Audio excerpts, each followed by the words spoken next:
हमारे मुल्क में साइबर क्राइम का जो लॉ है उसमें एक तरमीम आज कौमी असम्बली से कसरत राय से मंजूर हुई है। इसमें मैं आपको सीधा पहले पॉइंट्स बता दूं कि है क्या, फिर हम इस पर बात करते हैं। इस तरमीम के तहत जो भी fake news, deep fakes, hate speech, incitement to hatred का मुर्तकिब पाया गया उसे 3 साल जेल की सज़ा हो सकती है। 2-3 नई अथॉरिटीज़ गवर्नमेंट बनाने जा रही है। एक है social media protection regulatory authority. इसके अलावा इन्वेस्टिगेशन, हमें याद है कि माजी में FIA करती रही है, FIA के किरदार पर बड़े सवालात हैं। तो अब गवर्नमेंट ने प्रपोज किया है कि एक national cyber crime investigation agency होगी जो इन मामलात को देखेगी।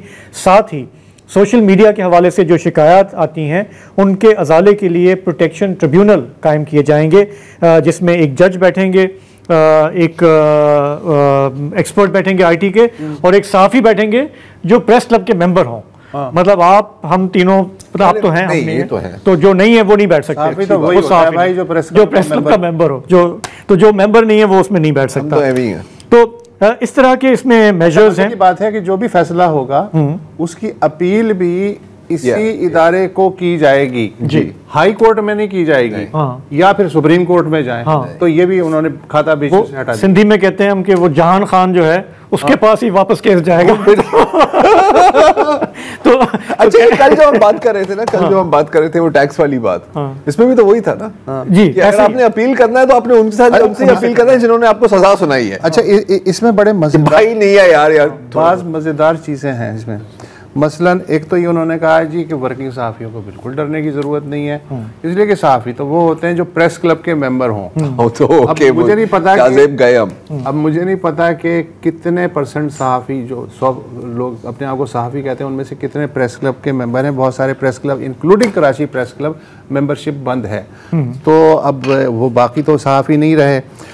फिर ये है कि ये बेसिकली सोशल मीडिया को रेगुलेट करने के लिए है। ये जो फॉर्मल हमारा मीडिया है, जो चैनल्स हैं जिन्हें पैमरा डील करती है या अखबारात हैं, इनको घबराने की ज़रूरत नहीं है।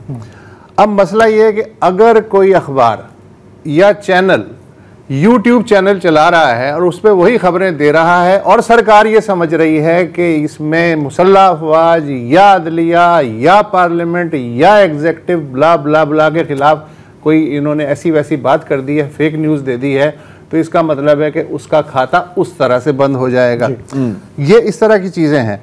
अच्छा, अगर ये वर्किंग जर्नलिस्ट के हक़ में है तो यार ये जो CPNE और जो यूजेस वगैरह चिल्ला रही हैं और सहाफ़ियों ने आज बाइकआउट कर दिया और हिज़्ब इख्तिलाफ ने ही बाइकआउट कर दिया, या तो ये पागल हो गए कि अपने जो मफाद की चीज़ें हुकूमत कर रही है उनको नहीं समझ पा रहा। तो देखिए, हमेशा की तरह जो है गवर्नमेंट ने अपनी वो रविश बरकरार रखी कि इसका जो मुसविदा है वो पहले किसी से शेयर नहीं किया। मतलब जिस इंडस्ट्री को आप टारगेट कर रहे हैं, रेगुलेट कर रहे हैं, उससे यूजुअली मशवरा होता है, वो नहीं हुआ तो है ना।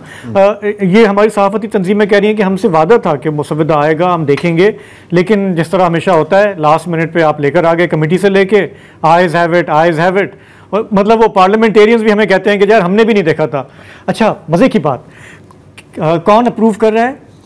मुस्लिम लीग नवाज़, उनके साथ इत्तेहादी हैं पीपल्स पार्टी, वो जमातें जो हमारे ये गुनहगार कान शाहिद हैं उन कमेटियों में, जिन्होंने आके वादे किए थे कि यार ये जो पीका का लॉ है, इससे इमरान खान तो ये लोगों को टारगेट कर रहा है, किसी को गद्दार, कोई एंटी स्टेट, कोई फलाना, हम जब इक्तदार में आएंगे तो हम इसको रिफॉर्म करेंगे।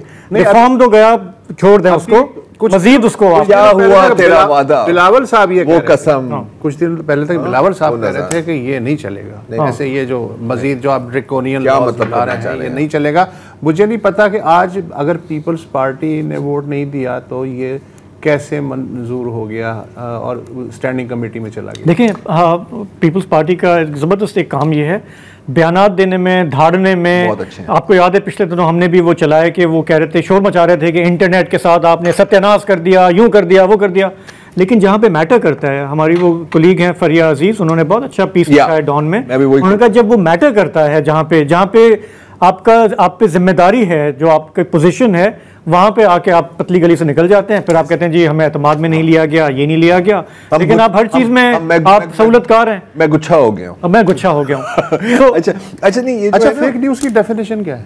जो आप चाहते हैं, जो आप चाहते हैं, जो आप चाहते हैं वो उसकी डेफिनेशन। मतलब ब्रीफली हम ये जानते हैं कि ये इस्तेलाह ट्रंप साहब ने मुतारिफ कराई, डेफिनेशन क्या है? और जब भी उनको जहां अमेरिकन मीडिया में क्रिटिसाइज किया गया, उन्होंने कहा ये सारे फेक न्यूज वाले हैं। हमारी सरकार भी यही कहती है कि जो चीज आपको पसंद नहीं है वो ये ट्रंप से बहुत पुराना है। नाज़ी जर्मनी में एक टर्म थी, आई थिंक लूथन प्रेस, मतलब कि झूठ बोलने वाले साहब। तो ये जब भी आप इसको इस्तेमाल, ये एक हथियार है यार, आप इसको कहाँ इस्तेमाल करना चाहें जैसे आपकी मर्जी है।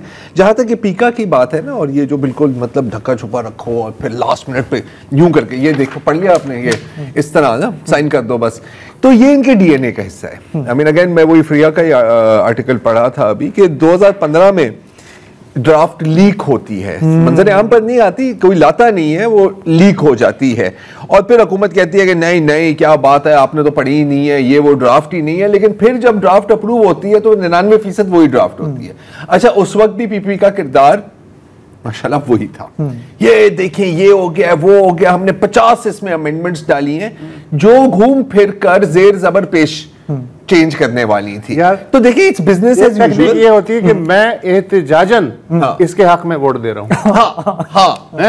हाँ, ये हड़ताल उस वक्त तक जारी रहेगा जब तक आप मेरी सारी डिमांड्स को नहीं मीट करें, और अगर आपने नहीं मीट किया तो मैं दोबारा काम पे आ जाऊंगा। एहतिजाजन लेकिन मतलब मैं आपको नफरत की निगाहों से देखूंगा काम करते। आप अगर ये जो इंफॉर्मेशन मिनिस्टर हैं इनकी आज तावीलें सुने कि वो किस तरह इसको डिफेंड कर रहे थे, हाँ लेकिन मजबूरी है, तो उसमें आपको ये बहुत क्लियर नजर आएगा कि ये लॉ में मजीद सख्ती जो है ये चंद लोगों को प्रोटेक्ट करने के लिए की जा रही है। वो बार बार कह रहे थे कि जब खवातीन की डीप फेक आएंगी तो फिर आप क्या एक्सपेक्ट करते हैं। मरियम नवाज को जिस तरह टारगेट किया है पीटीआई ने, उस हवाले से क्लियर नजर आता है कि ये जनरल्स, जजेस, आपने कहा पॉलिटिशियंस, पावरफुल लोग जिनके पास इतने इख्तियारात हैं, उनको प्रोटेक्ट करने के लिए आप हम खवातीन ब्लैकमेल करना, ये करना, हम वैसे ही रुलते रहेंगे। अच्छा, उसमें अगर आपने मुसव्वदा जो मैंने डॉन की खबर में पढ़ा है उसमें इदारों के नाम तो हैं लेकिन किसी जेंडर का नाम नहीं है कि खवातीन या बच्चे वगैरह, उसका कोई नाम नहीं है। इस मुल्क में बेसिकली 4 इदारे हैं यार, मुसल्लह अफवाज है, अदलिया है, पार्लियामेंट है, हुकूमती ओहदेदार हैं। हुकूमती ओहदेदार भी वो जो बरसरे इख्तिदार हैं। बाकी का क्या होगा, फेक न्यूज़ का या उनकी शोहरत का, बाकी इदारों का, बाकी इंडिविजुअल। वो उस दिन एक कॉलर ने कहा ना, हम सब कीड़े मकोड़े हैं। वो देखिए हमारी खैर है। अगेन बॉटम लाइन ये है ना कि यार देखो ये सब जेन्युइन इश्यूज हैं, deep fakes, sexualised deep fakes, propaganda, तो उसको लिखे तो सही, मिसइंफॉर्मेशन, डेफर्मेशन। लेकिन और बहाना हमेशा यही इस्तेमाल किया जाता है, कुछ लॉज होते हैं जो to protect the people from power, ये है to protect the powerful from the people. Bill में है मुल्क की सालमियत के खिलाफ अगर बात है, और यहाँ पर मेरा ख्याल है कि ये बिल में तो ये है। हाँ, जैसे आपने कहा ग्लोबल इशू है, वेस्टर्न डेमोक्रेसीज में भी वो टैकल कर रहे हैं उसको, जरा उनसे आप कुछ देख लें कि डेमोक्रेटिक राइट्स आप प्रोटेक्ट करके इसको टैकल कर सकते हैं, लेकिन नियत वो है ही नहीं, वो मकसद ही नहीं है। तो फिर मेरा ख्याल है कि यहाँ पर डिस्कशन को क्लोज करें।